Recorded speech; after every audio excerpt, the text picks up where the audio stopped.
नमस्कार। मैं आपके समक्ष कुछ कहानियाँ प्रस्तुत करूँगी। कहानियाँ प्रस्तुत करने का उद्देश्य केवल इतना है कि महाभारत, रामायण, इनकी जो कथाएं हम बचपन से सुनते चले आ रहे हैं वो हमारी नई पीढ़ी भी जाने, और वे बड़े बुज़ुर्ग जो इन कहानियों को बहुत पसंद करते हैं वो इन कहानियों को एक बार फिर से सुने और मन में हर्षित हों। पहली कहानी जो मैं आपके समक्ष प्रस्तुत कर रही हूँ, ये कहानी है श्री राम के जन्म की। श्री राम का जन्म राजा दशरथ और माँ कौशल्या के घर पर हुआ, लेकिन उनके यहाँ ही उन्होंने क्यों जन्म लिया, इसकी एक बहुत रोचक कथा है। कथा कुछ इस प्रकार है कि मनु और शत्रुपा नाम के राजा और रानी थे।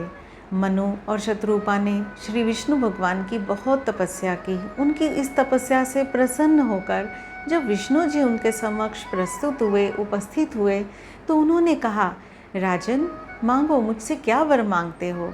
तब मनु और शत्रुपा ने उनसे वर मांगा कि हे प्रभु, आप जैसा ही हमारा पुत्र हो। हम आपके इस दिव्य स्वरूप को देखकर हमारे मन में यही इच्छा है।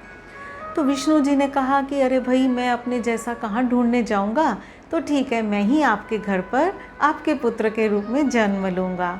और इसी प्रकार त्रेता युग में श्री राम के रूप में विष्णु जी अवतरित हुए। अब विष्णु जी से राजा मनु ने एक वर और मांगा कि आप हमें अपनी भक्ति दीजिए, हम दोनों आपकी भक्ति में ही सदा लीन रहें और आपके श्री चरणों को हमेशा हम स्मरण करते रहें। मनु ने कहा कि हे प्रभु, जब आप मेरे पुत्र के रूप में आएंगे ना, उस समय मैं आपके वियोग में जी ना सकूं। आपके वियोग में मेरे प्राण मैं त्याग दूं, आप मुझे ये वर भी दीजिए। और यही कारण है कि जब श्री राम वन की तरफ गए, वन को गमन किया, तो राजा दशरथ ने उनके वियोग में अपने प्राण त्याग दिए थे। तो ये कहानी है श्री राम के जन्म की। तुलसीदास जी ने उनके जन्म का बहुत सुंदर वर्णन किया है। जब श्री राम का जन्म हुआ तो माँ कौशल्या ने उन्हें देखा, और उस समय कुछ इन शब्दों में उसका वर्णन किया गया है।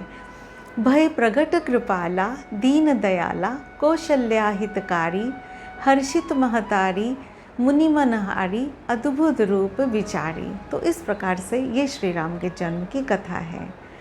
आप सब स्वस्थ रहिए, खुश रहिए, मुस्कुराते रहिए और जिंदा दिली के साथ जिंदा रहिए।